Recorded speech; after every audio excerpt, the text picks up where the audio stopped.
এর সাথে ঘটেছিল।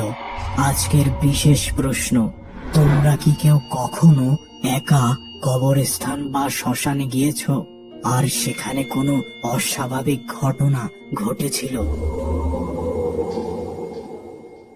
ওই দিন ছিল রবিবার। বাড়িতে আমি ছাড়া আর কেউ ছিল না। বাবা মা বিশেষ এক কাজে আমার মামার বাড়ি ছিলেন, আমিও সেখানেই ছিলাম। কিন্তু গতকাল বিকেলেই এখানে চলে এসেছি, আর আজকে আমার বাবা মা বাসায় ফিরবেন। আমি সকাল 6টার দিকে ঘুম থেকে উঠে পড়তে বসি।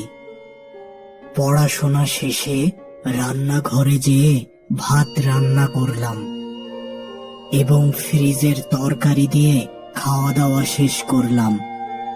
আজকে কেন জানি স্কুলে যেতে মন চাচ্ছিল না, তবে আমার বাবা ছিলেন স্কুলের প্রধান শিক্ষক, তাই স্কুল ফাঁকি দেওয়ার সুযোগ নেই।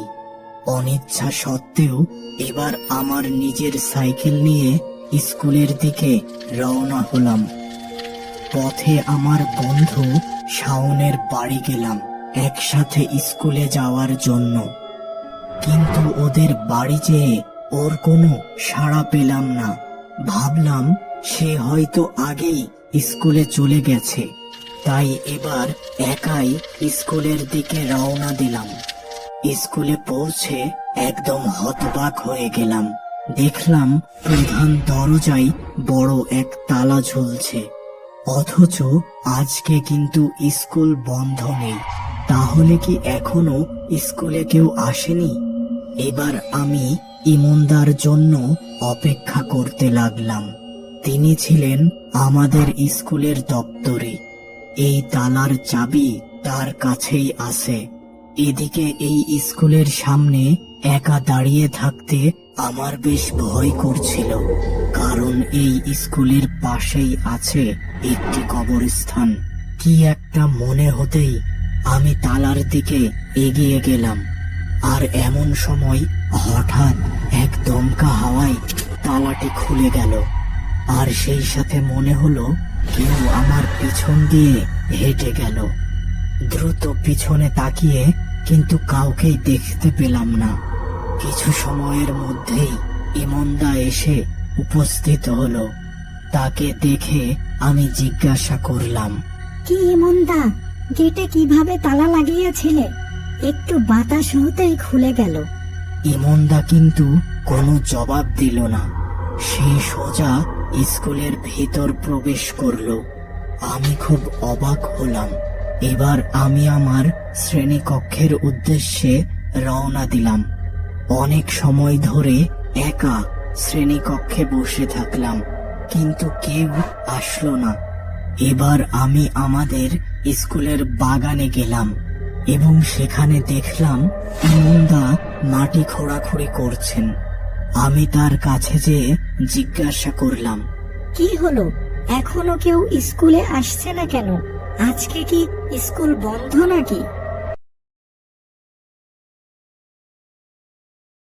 এবারও কিন্তু সে কিছুই জবাব দিল না। এক মনে সে মাটি খুঁড়তে লাগলো। এমন সময় কে যেন পিছন থেকে আমার গলা চেপে ধরলো।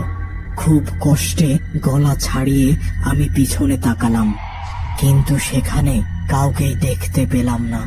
এবার আগের অবস্থানে ফিরতেই একেবারে হকচকিয়ে গেলাম। সামনে ইমনদা নেই, তিনি যেন বাতাসে মিলিয়ে গেছেন। এমন সময় আকাশের দিকে তাকিয়ে দেখলাম কালো মেঘে ছেয়ে গেছে সম্পূর্ণ আকাশ। চারিপাশ দ্রুত অন্ধকার হয়ে গেল। কিন্তু হাই, আমি কোথায়? এ তো একটি কবরস্থান। আমি এখানে এলাম কিভাবে? কিছুই বুঝতে পারছিলাম না আমার সাথে কি হচ্ছে। হঠাৎ সামনে দেখলাম ইমনদাকে। ইমনদা, এখানে আমরা দুইজন কিভাবে এলাম? ইমনদা এত সময় চোখ বন্ধ করেছিল। আমার কথাতে সে চোখ খুলল, কিন্তু এ কি, তার চোখ দুটি একদম লাল, আর তার চেহারা একে একে পরিবর্তন হয়ে যাচ্ছে। মনে হলো তার চেহারায় কোনো বন্য প্রাণী আক্রমণ করেছিল। এবার আমি বুঝতে পারলাম, হয়তো আজকে এই কবরস্থান থেকে বেঁচে ফিরতে পারবো না।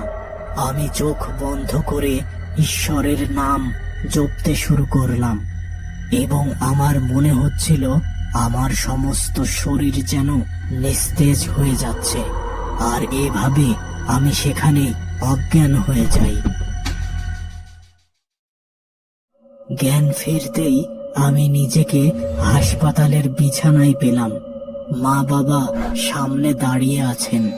জ্ঞান ফিরতে দেখে বাবা আমাকে জিজ্ঞাসা করলেন, কিরে, তুই কেন ওই কবরস্থানে গিয়েছিলি?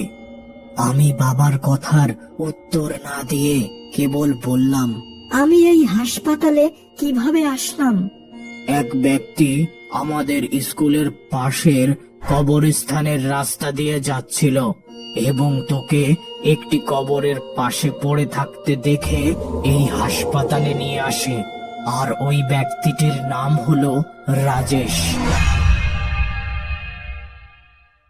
কিছুটা সুস্থ হলে হাসপাতাল থেকে আমি বাড়ি চলে আসি। আর ওই দিনের পর থেকে আমি এই ঘটনাটি আর কাউকে জানাইনি।